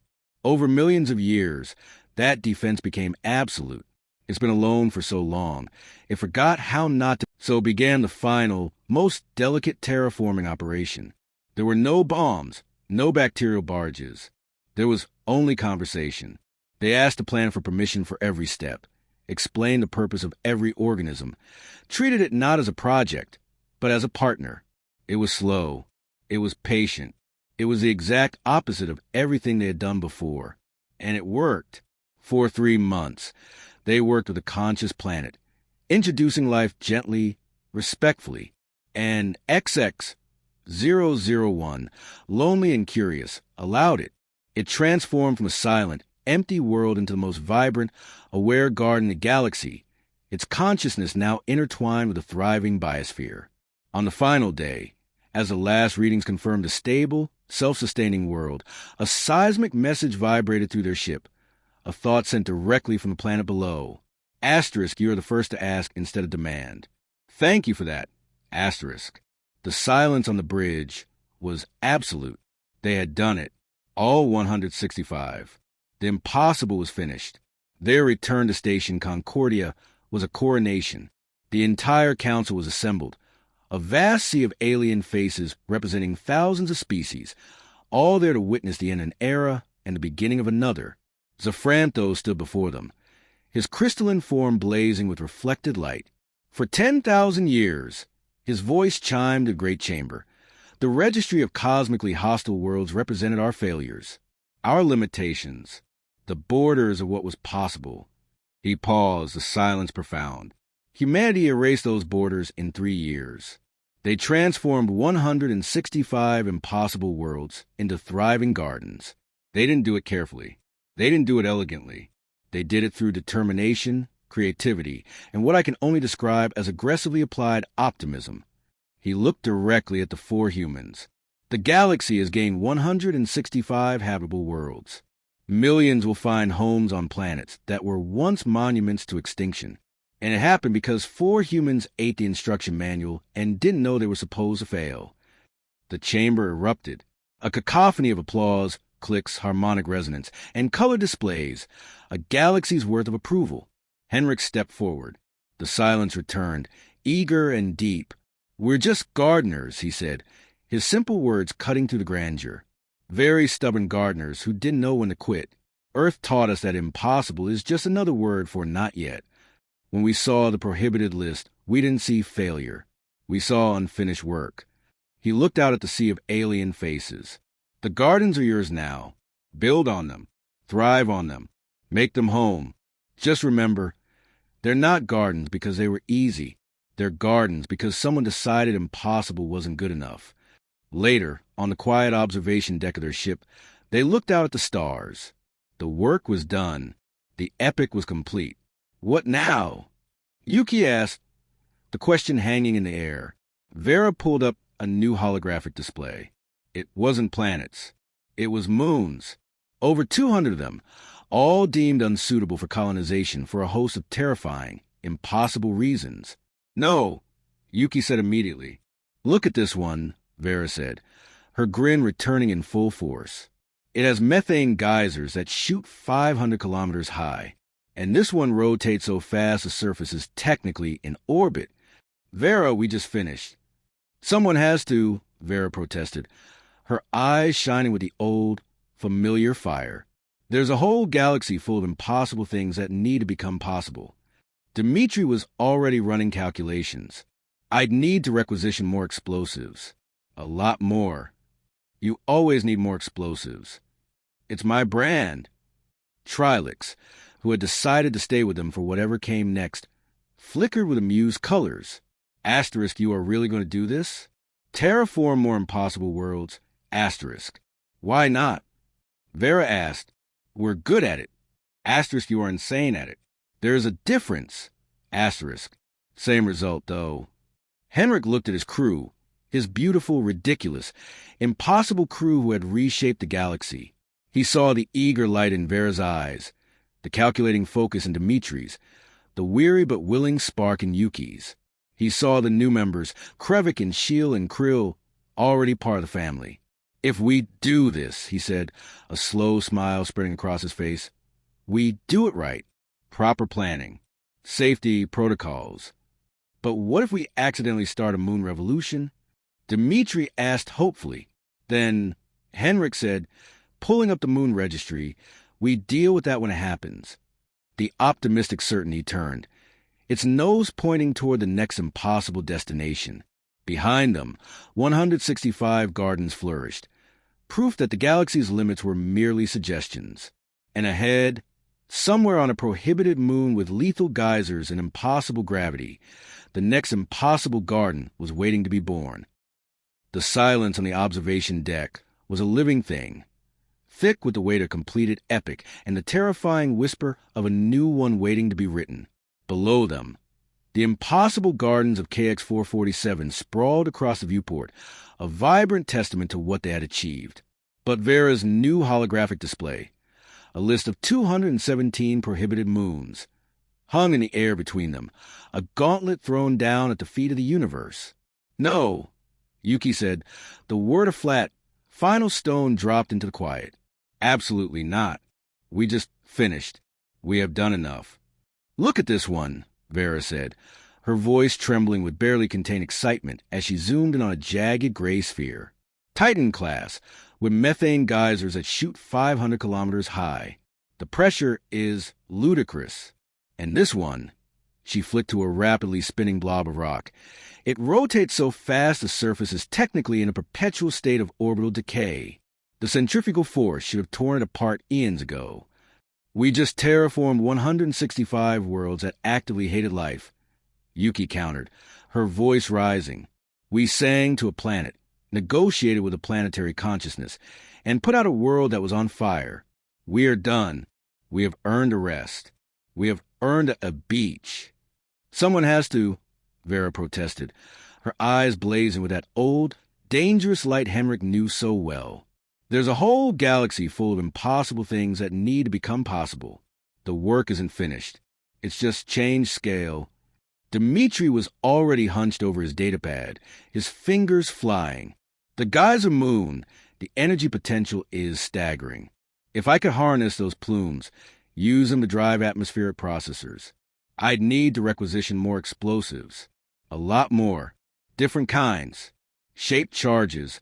Maybe some focus implosion devices. You always need more explosives.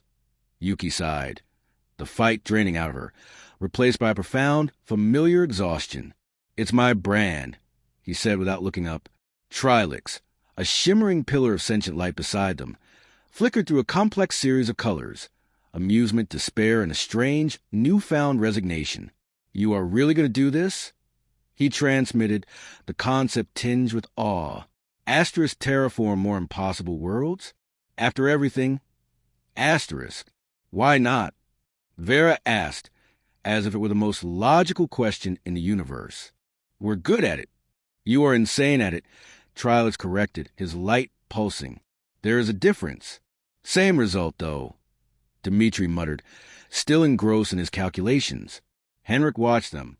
He saw the unquenchable fire in Vera, the boundless, problem-solving energy in Dmitri, the weary but unwavering dedication in Yuki. He saw Krevik, the insectoid engineer, already nodding along with Dmitri's mad schematics, and botanist She'll examining the moon list with a predatory interest. He saw Navigator Krill, her timeless eyes seeing a path they would all walk together. They were a family, bound not by blood, but by the shared insanity of making hells into gardens. He thought of the ceremony on Concordia, the applause of 1,000 species, the profound words spoken. He thought as Afranthos' hope of the millions who would now have homes. It was a perfect ending, a story to be told for generations. And it was a cage. The optimistic certainty was not built for parades. It was built for the fray. Its crew were not diplomats.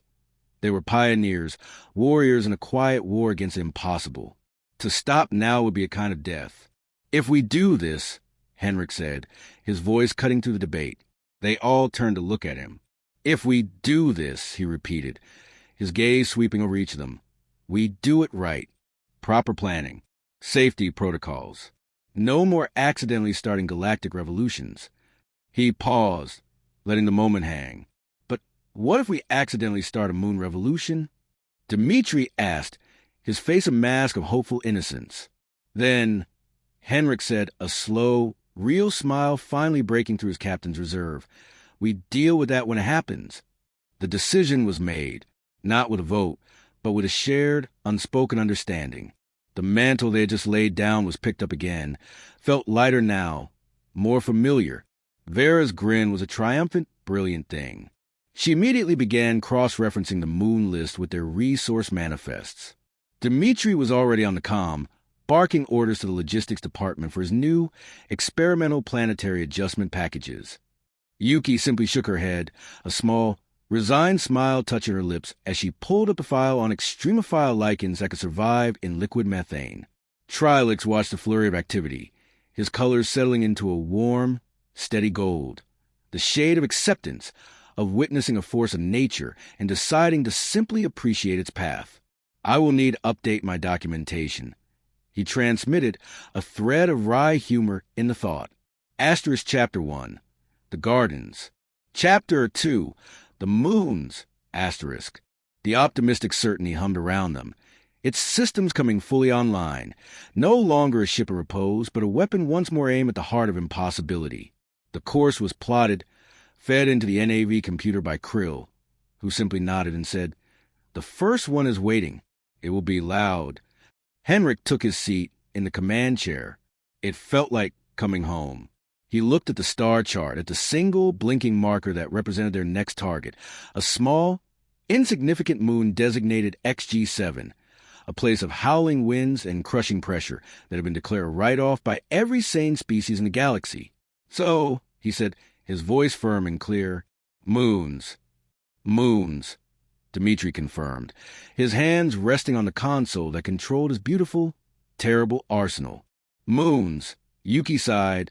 The scientists in her already captivated by the new biological puzzles.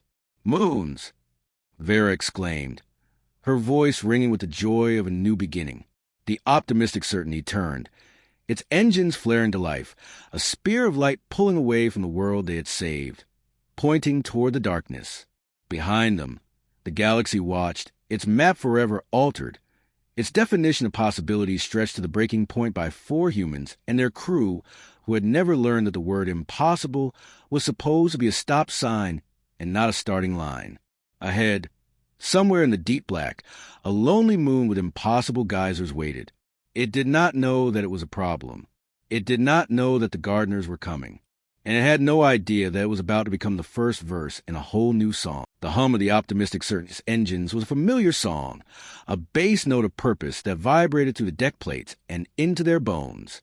The ship was no longer docked at a triumphant station or orbiting a completed garden. It was in its natural state, moving, cutting to the void between one impossibility and the next. The decision was made. The course was set. The great, finished epic of the 165 worlds was already a memory, a foundation upon which they would build something new. Vera stood before the main hologram, not with the frantic energy of discovery, but with the calm focus of a master cartographer surveying a new continent. The list of 217 moons glowed before her, each entry a unique symphony of lethal conditions. The consortium designated XG7 as the primary target. She announced, her voice steady. Methane geysers with ejection velocities exceeding orbital escape speed. A cryogenic surface. Atmospheric pressure that makes KX-447 look like a gentle breeze. She didn't sound daunted. She sounded like a chef reading a challenging recipe. Dmitri was already in his element, the cargo bay echoing with the clangs of heavy machinery and his cheerful cursing. The delivery systems for the bacterial packages will need radical reinforcement, he called over the comm, the sound of a plasma torch hissing in the background. The geyser plumes will shred standard drones. I'm thinking tungsten carbide shells with inertial dampeners, and the initial percussion charges to fracture the subsurface ice pockets. Oh, the yield on those will be beautiful. Just remember, Henrik's voice came from a bridge, laced with the captain's dry pragmatism. The goal is to terraform the moon, Dmitri, not turn it into an expanding cloud of gravel. A little gravel never hurt anyone. It's a natural byproduct of enthusiastic landscaping. In her lab, Yuki was surrounded by a new generation of biological samples. The problems were different here. It wasn't about overwhelming heat or acid, but about bitter cold, immense pressure, and exotic chemistry. She held a petri dish up to the light, observing a slow, deliberate movement within. The methanogenic archaea are integrating with the cryoadaptive lichen. They're creating a symbiotic structure that should, in theory, use the geyser ejecta as a nutrient delivery system. She spoke to herself, but her words were a quiet declaration of war against a frozen hell. Trilix observed it all, his luminous form a silent, swirling pillar in the center of the bridge. He no longer cycled through panic colors. He had passed through the stages of galactic grief and arrived at a state of serene, observational awe. He was chronicling the birth of a new era, and he would be its poet. The methodologies are evolving. He noted, his color a contemplative indigo, asterisk on the planets. It was brute force application. Here, on this smaller scale, it becomes surgical, more precise, yet somehow more terrifying in its implications. Asterisk. Navigator Krill sat at her station, her hands resting lightly on the controls, her gaze fixed on the swirling path of the hyperspace tunnel ahead. The moon! It does not know we are coming, she said, her voice echoing slightly. But it feels significant. I see many paths from this point. All of them are loud. All of them are green. The jump ended. XG-7 hung in the viewport, a pockmarked, grayish orb shrouded in a thin, toxic atmosphere.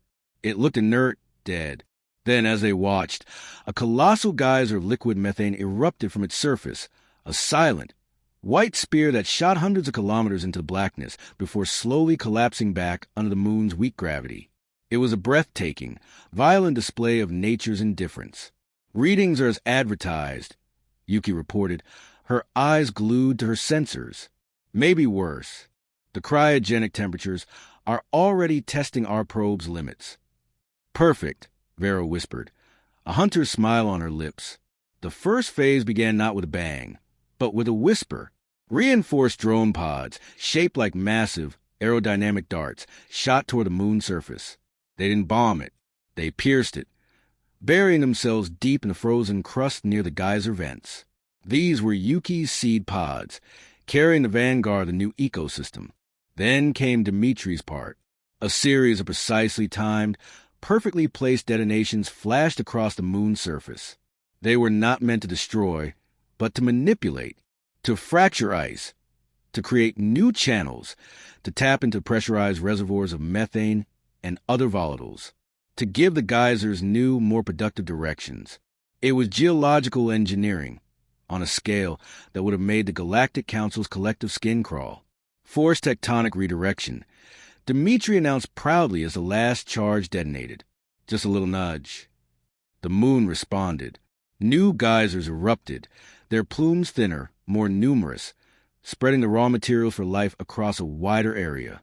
The seed pods, activated by the tremors, began their work. On the sensors, faint heat signatures bloomed around the impact sites. The first fragile metabolism of Earth's most stubborn children taking root in the deep freeze. "It's starting," Yuki said, her voice filled with the same wonder she felt on KX-447, undimmed by repetition. "The archaea are metabolizing the methane. The lichen is establishing a foothold. The temperature is rising. They work for weeks, a perfectly coordinated dance of force and finesse. Dimitri would use his percussive adjustments to alter the moon's structure, and Yuki would follow with a new wave of biological packages, each more adapted to the changing environment than the last. Vera coordinated it all, her mind a symphony of logistics and planetary dynamics. Henrik watched over them, the steady hand on the tiller, his earlier fears soothed by the sheer, undeniable competence of his crew. And then one day it happened. The main viewport, which had shown a gray, geyser-scarred ball for weeks, now showed a faint but unmistakable hint of color. A tinge of greenish-blue around the equatorial regions, where the geyser fallout was thickest.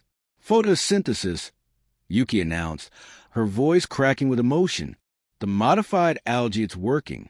It's converting the methane atmosphere. Oxygen levels are detectable, 0.001% and climbing." They had done it. They had not just tamed another world. They had pioneered a new branch of their craft. Planet-scale brute force had given way to moon-scale precision engineering. The principles were the same, but the application was evolving. They were learning. They were growing. Henrik stood from his command chair and walked to the viewport, staring at the tiny, transformed world. It was just a moon, insignificant in the grand scheme of the galaxy, but it was their moon, the first of a new chapter. Vera came to stand beside him, her reflection superimposed on the greenish-blue swirls below. "It's a good start," she said softly. "It is," Henrik agreed. He looked back at his crew. Dimitri was already deep in conversation with Krevik about the structural stresses on the next moon, the fast spinner. Yuki and Shield were analyzing the genetic data from a successful algae strain, planning the next iteration. Trilix glowed a soft, contented gold, recording everything. Krill hummed a quiet, timeless tune, her eyes on the next jump point. They were not tired. They were not resting on their laurels. They were alive, vibrating with the energy of a new purpose. The 165 gardens were a monument. This was the future. "The galaxy is full of impossible things," Vera murmured, echoing her own words for what felt like a lifetime ago. "And someone has to make them possible," Henrik finished, the phrase now their creed, their reason for being. He returned to his chair. The quiet on the bridge was the quiet of a drawn breath, not of an ending. "Set a course for the next one," Captain Henrikselson said, his voice clear and certain in the hushed space. "Let's go make another garden."